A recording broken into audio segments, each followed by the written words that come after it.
गाव कामगार पोलीस पाटील संघटना महाराष्ट्र राज्य इगतपुरी तालुका अध्यक्षपदी श्री ज्ञानेश्वर धोंगडे पाटील व जिल्हा संघटना उपाध्यक्षपदी कैलास फोकणे यांची निवड.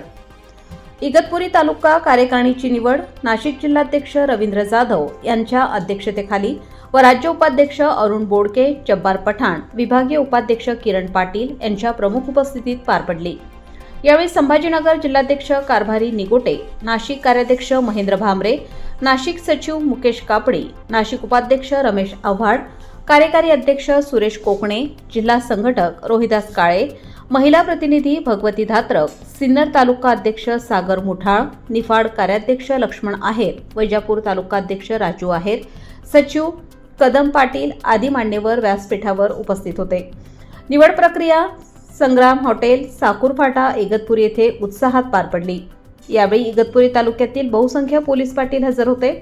जिल्ह्याच्या उपाध्यक्षपदी कैलास फोकणे यांची निवड करण्यात आली.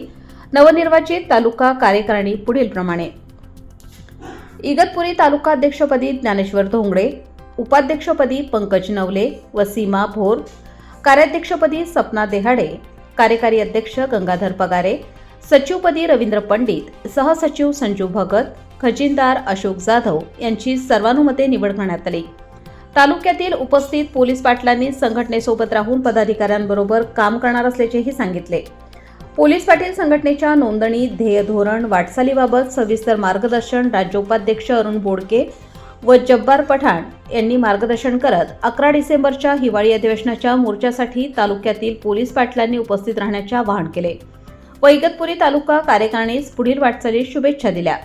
रवींद्र जाधव पाटील यांनी नवनियुक्त पदाधिकाऱ्यांना नियुक्तीपत्र देऊन पोलीस पाटलांना मार्गदर्शन करत इगतपुरी तालुक्यातून तसेच नाशिक जिल्ह्यातून सर्व पोलीस पाटलांनी 11 डिसेंबरच्या मोर्चासाठी उपस्थित राहण्याचे आवाहन केले.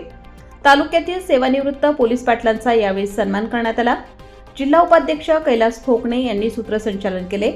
नवनियुक्त इगतपुरी तालुका अध्यक्ष ज्ञानेश्वर धोंगडे यांनी आभार मानले.